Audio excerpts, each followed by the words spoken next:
ဦးဇင်းတို့သာသနာသမိုင်းမှာကြီးကံရှင်ကြီးဆိုတာကြားဘူးလား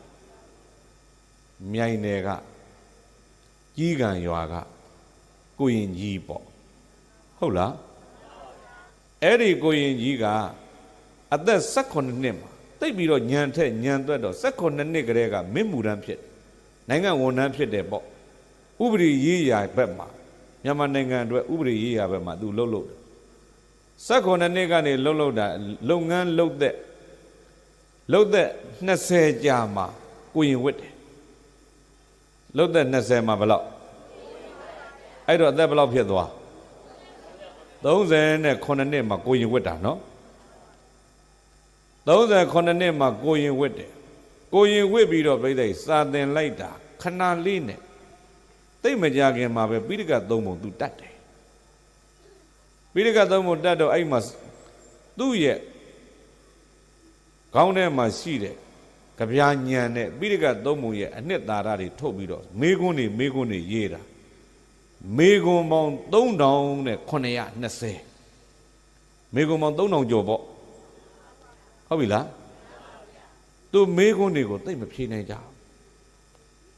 ဖြေတာပြိဿဦးဇင်းတို့ဟိုရွှေတောင်ဘက်ကကြီးသေးလေးတက်ဆရာတော်ကြီးဖြေတယ်1200ဖြေသွားတယ်3900မှာဘယ်လောက်ဖြေသွားဘယ်လောက်ကြံသေးတယ်လဲစဉ်းစားပေါ့ဟုတ်လားအဲ့ဒါဆရာတော်ကြီးကမင်းဆက်ပြီးဖြေဖို့ကောင်းတယ်အဲ့လောက်ထက်တဲ့ကြီးကံရှင်ကြီးကိုရင်ဘဝနဲ့နေတာ15နှစ်တဲ့ကိုရင်ဘဝနဲ့15နှစ်ကြာတော့အသက်ဘယ်လောက်ဖြစ်သွားအသက်52နှစ်ဖြစ်ဟုတ်ပြီလားကိုရင်ဝိတ္တာတော့ရဟန်းမခံဘူးအဲ့တော့ပြိဿဘာဖြစ်လာတော့မေးလို့သူမေးတာတွေမဖြေနိုင်တော့တော်တော်များများမာနတွေတက်လာအဲ့တော့ဦးဇင်းတို့ဒီကနေပြီးတော့သွားလိုက်ရင်စကိုင်းကနေမုံရွာသွား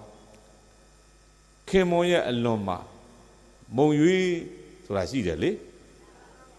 အဲ့ဒီမုံရွေးမှာရှိတဲ့မုံရွေးဆရာတော်ကလည်းအသက်16နှစ်နဲ့ပိဋက3ပုံ4ခေါက်ပေါက်တဲ့အသက်16နှစ်နဲ့ပိဋက3ပုံဘယ်နှခေါက်သိအံ့ဩစရာကောင်းတယ်နော်အခုဦးဇင်းတို့ဒီခေတ်မှာအသက်16နှစ်နဲ့ဓမ္မစရိယအောင်တယ်ဆိုတာဗာကျုပ်ဆရာတော်ကြီးရှိတယ်လေဦးဇင်းတို့ဆို16နှစ်မှမြို့ရောက်တာဟုတ်လားအခုမမောင်ခါကျုပ်ဆရာတော်ကြီးကငယ်ငယ်လေး16နှစ်ကလေးကဓမ္မစရိယအောင်တာညံသွေးတွေပြောတာပါမုံရွေးဆရာတော်ကပြီးတယ်အသက်16နှစ်နဲ့ပိဋက3ပုံကို4ခေါက်လောက်ပေါက်ထားတော့သူလည်းပဲသိပ်ပြီးတော့ထင်ပေါ်သိပ်ပြီးတော့ကြော်ကြ